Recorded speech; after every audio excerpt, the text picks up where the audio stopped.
It's time for the Brainiac Minute. Get ready. Here's your host, John Boyce. Monday. Although not formally credited on the album, who played lead guitar for the Beatles in the song While My Guitar Gently Weeps?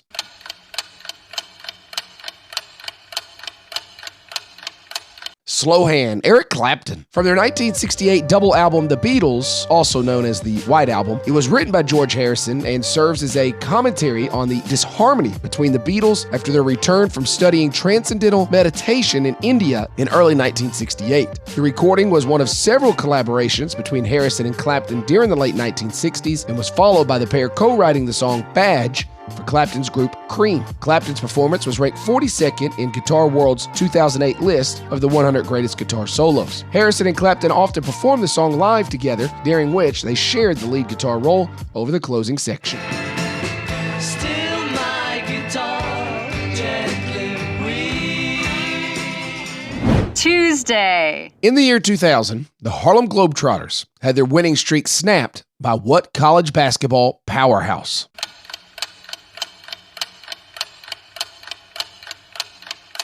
Michigan State. After 1,270 consecutive victories dating back to 1995, the Globetrotters finally took a loss. The team that is never supposed to lose fell to the 5th-ranked Michigan State Spartans 72-68. It was the Globetrotters' first defeat to a collegiate team since 1962. The Globetrotters originated in 1926 on the south side of Chicago, where all the players were raised. They began as the Savory Big Five. In 1928, several players left the team in a dispute. In that autumn, those players formed a team called the Globetrotters. Abe Saperstein became involved with the team as its manager and promoter, and by the next year, he was calling the team the New York Harlem Globetrotters. Saperstein selected the name Harlem because it was considered the center of Black American culture, and the name Globetrotter to mythologize the team's international venues.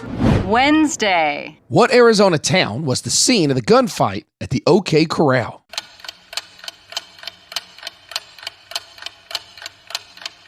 Tombstone. The result of a long simmering feud. The gunfight at the OK Corral was a gunfight that lasted less than a minute between lawmen led by Virgil Earp and members of a loosely organized group of outlaws called the Cowboys, occurring on October 26, 1881. Cowboys Billy Claiborne, brothers Ike and Billy Clayton, and brothers Tom and Frank McLaury were on one side. On the other side were Deputy U.S. Marshal and Town Marshal Virgil Earp, his two brothers, Special Policemen Morgan and Wyatt Earp, and Temporary Policeman Doc Holliday. I'm your huckleberry. Billy Clayton and both McLaury brothers were killed. Today, the town of Tombstone has a population just under 1,500, but receives approximately 450,000 tourist visits each year. That equates to about 300 tourists for each permanent resident.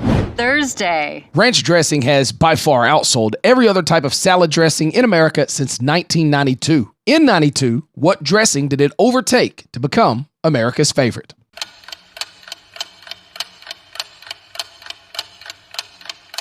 Italian. In 1945, Nebraska native Steve Henson moved with his wife to Anchorage, Alaska, where he worked as a plumbing contractor.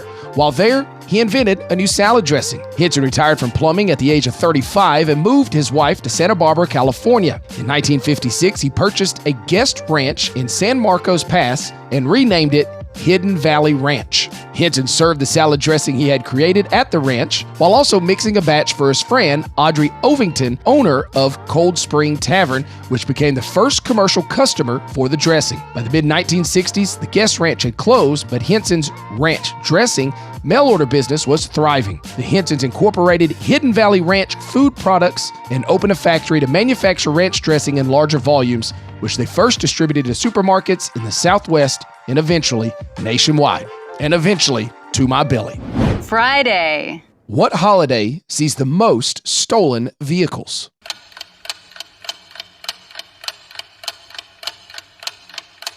New Year's Day. It is followed by President's Day, which seems really random to me, Halloween, Labor Day, and Memorial Day. It appears that most thieves know that most people typically do not work on New Year's Day, and perhaps after a night of celebrating the Earth making another trip around the sun, that they will not be in a big hurry to get back to their car. Common sense approach to protection is the easiest and most cost-effective way to thwart would-be thieves. You should always remove your keys from the ignition, seems like a no-brainer, lock your doors, close your windows, and park in a well-lit area. In case you're curious, a first-time DUI charge in Tennessee can cost up to $1,500 and up to a year without your license. Plenty of ways to get home safe, guys. Just gotta choose one. When you play a Brainiac Trivia game, guys, I'll have questions from all over the place. Music, history, geography, food and beverage, advertising, movies, TV, and much more. I also utilize TV screens so you can see all of the questions and answers, as well incorporate pictures and videos into the trivia game. I know trivia can be pretty intimidating to a lot of people, but I promise it really doesn't matter if you get the question right or wrong. When I write each game, I try to keep in mind the fact that I want people to talk to each other. So you're not supposed to know all the answers. You're supposed to talk to your teammates to figure them out. So I hope you'll come on out and give a game a try. Brainiac Trivia, community through conversation and curiosity. Brainiac Trivia, community through curiosity and conversation. She likes him because he's hot and popular, dude. You are sensitive. Yes, thank you. It's not a compliment.